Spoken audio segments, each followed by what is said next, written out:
As you guys will recall, I was very excited about the announcement of Luminar NEO, and since it's released, you may have noticed I've been a little bit quiet on the subject, but a lot of you have been asking me in the comments, what do I think? What's my opinion on Luminar NEO? Well, that's what we're going to cover in this video. Before I get into my opinion about Luminar NEO, I've got to preface this with something that goes way beyond photo editing software, but is still directly related to Luminar NEO. Now, you guys may or may not know this, but the guys that actually develop Luminar, which is Skylum, they are actually based in the Ukraine, and their core development team is in Kyiv. So with what's going on for them at the moment, for me to sit here in the comfort of my office and whinge and complain that I don't see a histogram while I'm editing a photo is just trivial and borderline disrespectful. So while I am going to give my thoughts around Luminar NEO, not all of it is positive. Please know that any feedback I'm giving is done from a place of compassion and caring for these guys that are going through what they are in the Ukraine, and my thoughts and prayers are absolutely with them at the moment. So far, I'm very much experiencing a love-hate relationship with Luminar NEO.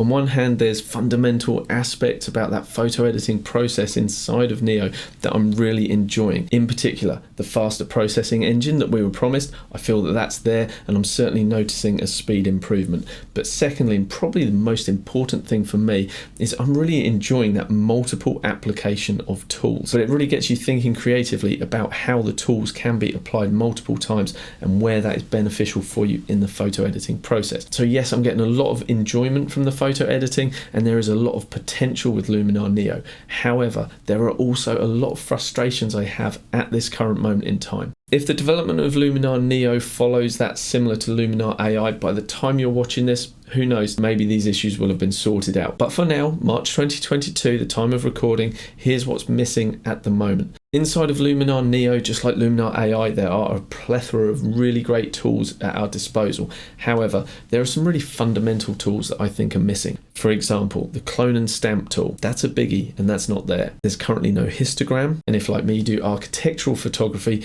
the omission of the vertical and horizontal axis straightening is also an issue. When I edit, I love to do local adjustments, and currently I'm confined to painting those local adjustments in with the masking brush. The radial and linear masking features are not there, and they should be. Now, of course, version 1 of any software is not perfect, and it's going to go through an iterative process of improvement. However, this initial omission of the histogram, the clone tool, and the radial and linear filters, for me, they're just fundamentals, and it's a real shame that they're not there.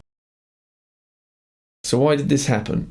My thoughts on it are that Skylum set themselves an unrealistic release date. Luminar NEO coming summer 2022. That's what we were told. Summer 2022 rolls around, Skylum doesn't want to renege on their promise, and so they roll out a piece of software that's nearly, but not quite. So where does this leave us now? Unfortunately, at the moment, that's a bit of an unknown. If it were business as usual, I think we would be seeing Skylum dropping regular updates to us. Because if you guys remember Luminar AI, when it was first launched, it was so-so. But over time, the development team got their head around any little quirks and nuances, ironed it all out, and now Luminar AI is a nice functional piece of software. I do believe that we will see the same trajectory for Luminar NEO. However, as users, we're going to need to see the bigger picture here and exercise some patience. Skylum are pretty good at reaching out to me with product information, updates, etc. So just through an email relationship, I know some of the team at Skylum, and I've been getting some pretty distressing and disturbing messages from these guys. Let me read a little bit of one of these messages to you, just so you get a sense of how much bigger this is than some photo editing software. Skylum was proudly founded in the Ukraine, and our core development center is based in Kyiv. At this harrowing time, unfortunately, we cannot guarantee on-time delivery of updates to Luminar NEO. We strive for excellence in everything we do, and we will make sure to further develop and improve NEO and to keep you updated on any news. So that's the point of view from a company, but what about from a humanitarian point of view? Well, at 5 AM on February the 24th, Russia began a full-scale military invasion of our country. They are violently trying to steal our country from us. Right now, there are missile strikes and bombardment of peaceful Ukrainian cities. We know this, we watch the news, but this is real for these guys. We must hide our families in bomb shelters and protect our land with weapons in our hands as part of the territorial defence forces. If you guys have seen any of the footage, and unless you've been hiding under a rock somewhere, you have, this is just an awful situation for these guys. So yeah, we just need to kind of be patient with the rollout of updates for Luminar NEO. It actually took me a while to hit record on this video because I'd seen some pretty awful footage of families being split up and a father saying goodbye to his son on a train as they were being taken away. Ooh. So, my YouTube community, let's do a couple of things here. One, in the comments below, write what you think could be done to improve Luminar NEO.